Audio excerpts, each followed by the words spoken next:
What up, people of Dreadlock? Archie here, Baldo, with a 22-month update. And on this video, we're going to talk about my dreadlock maintenance. Now, I realize that is a loaded topic, so I'll just start off with the type of dreads that you want to have is going to determine the type of maintenance that you're going to require. When you first start looking into dreads, it's dreads and not dreads. And then as soon as your interest goes just like this much further, then it's like dreads. And oh my god, all the differences amongst there. So there's a lot of differences. So just as a catch-22, that's in there. Type of locks is going to determine the type of maintenance you're going to need.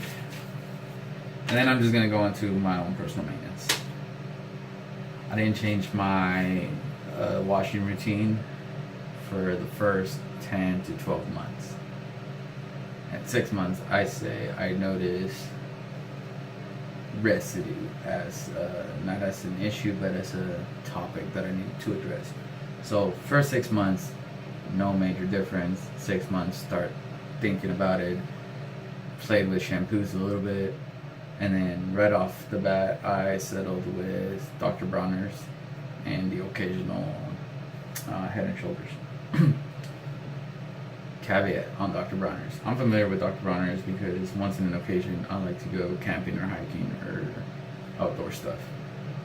And I prefer the longer periods over like the weekend thing. So you need soap. And so type of soap you can use out there was Dr. Bronner's. Once you're actually, hiking, moving stuff, you realize weight is an issue. So they had Dr. Bronner's in like the 4 to 6 ounce bottles, and that's what I was familiar with. And even at that, I would take that, and like I said, because of the weight issue, I would put it in the little 1 ounce, cute little, hand sanitizer for kids. You clip it on their backpack. So I'd take the 4 to 6 ounce, put an ounce in there. That's because I noticed that I wasn't going through more than an ounce at a time, so I carried the extra 3 ounces.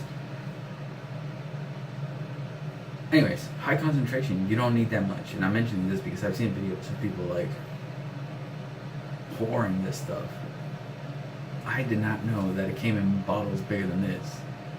But then my girl, even right here, she's like, yeah, we have some right here. 3 bottles like this big. And I'm like, whoa, that's like Dr. Bronner's.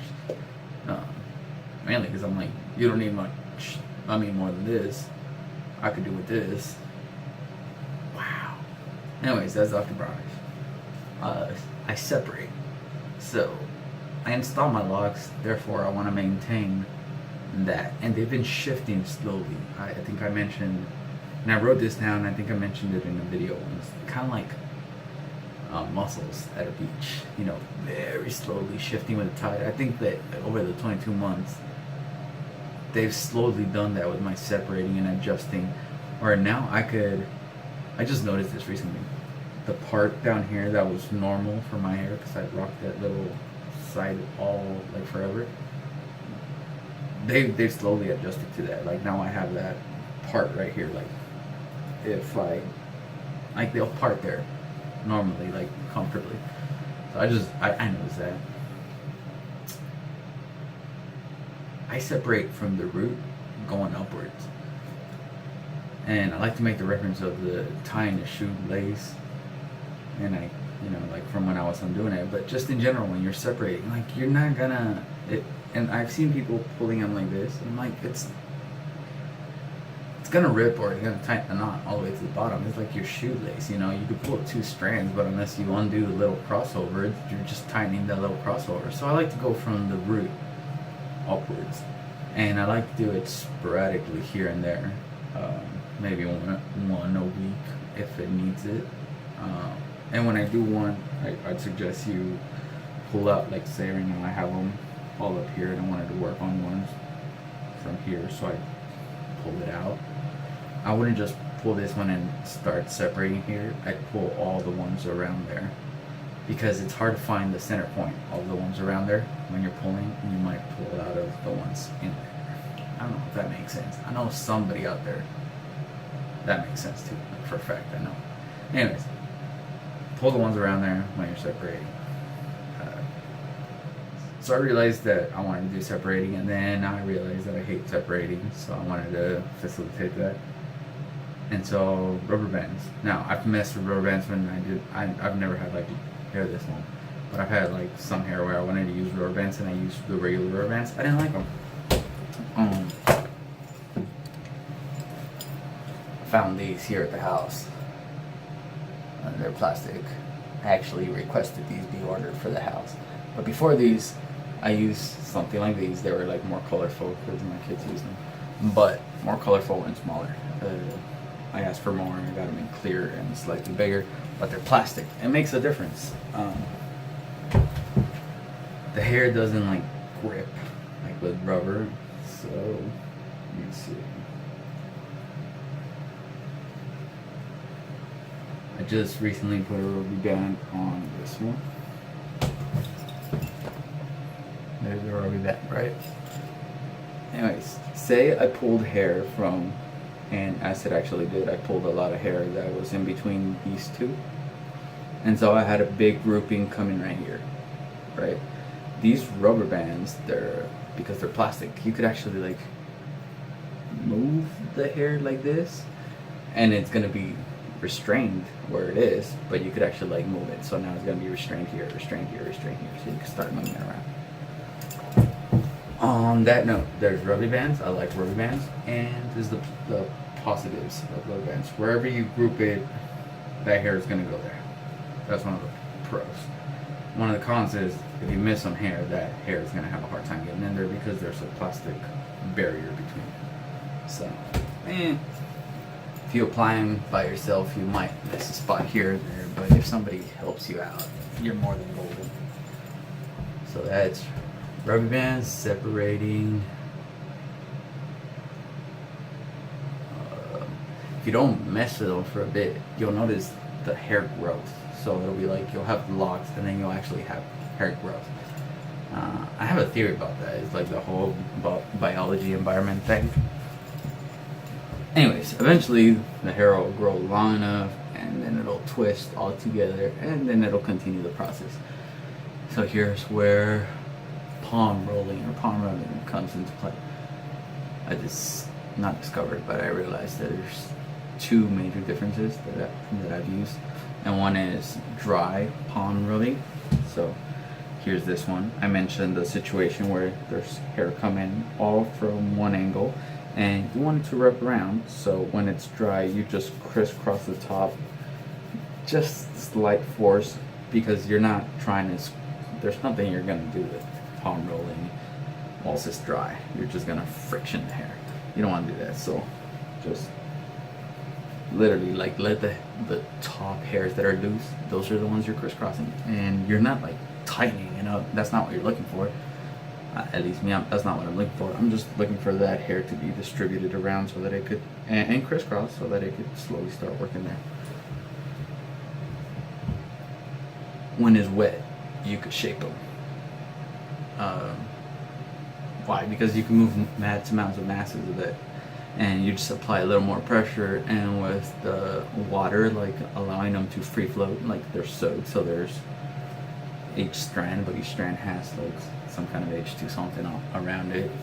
You could manipulate it a little bit.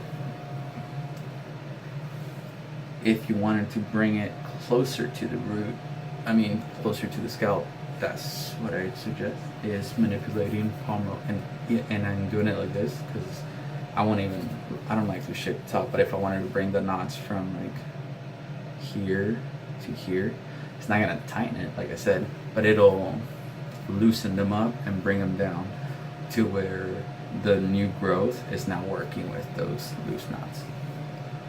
I don't know if it makes sense. I realize that my video is addressed towards people that might have like a general understanding of locks. So I'll do a newbie video when I feel like I've earned the reputation for it. Anyway, so there's that. So that's rubber band, separation, palm rubbing.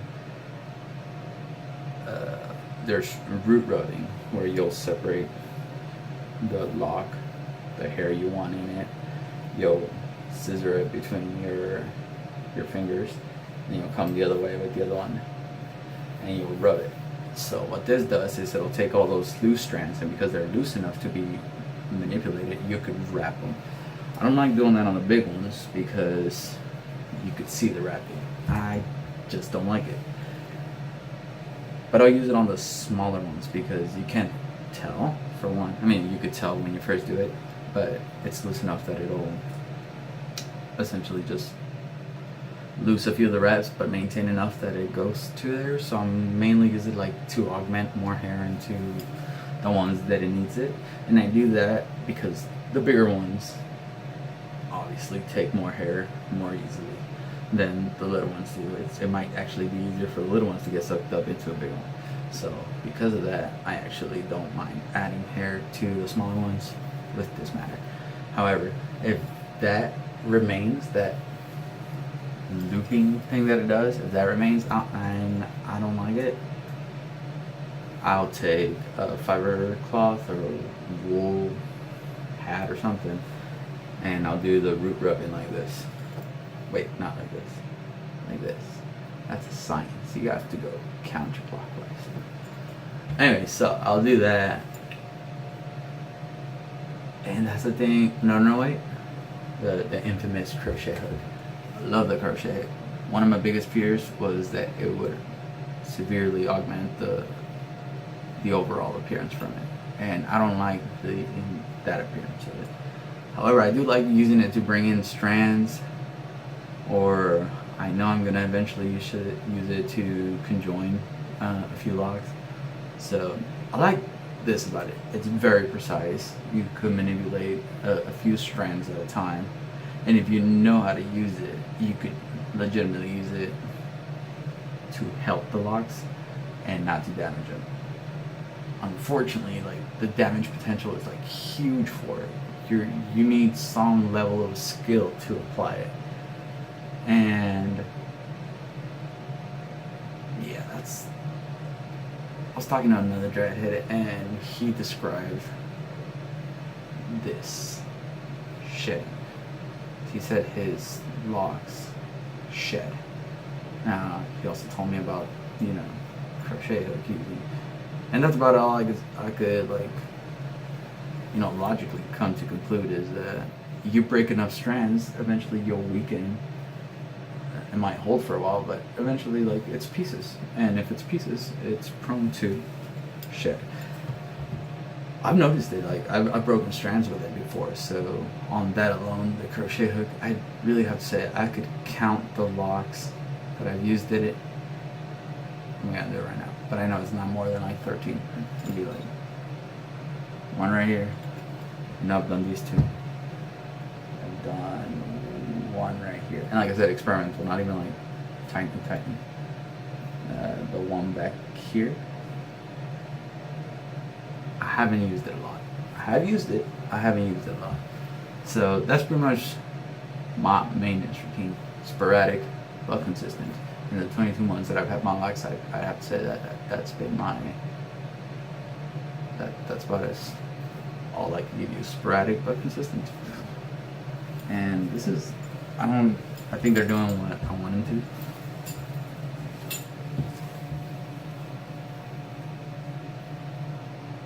to. The rubber band. Here's the rubber band. This is how easy it is to separate with rubber bands. You just find the center point, clear all the hair around it, and pull them up. So that's a major plus for me. Anyways, I knew this was going to be a long video, but I hope you guys like it. I hope I met the standard of me explaining my maintenance routine. And if you have any questions, please just drop them down there. I'll try to address them. Deuces. Hopefully see you next month.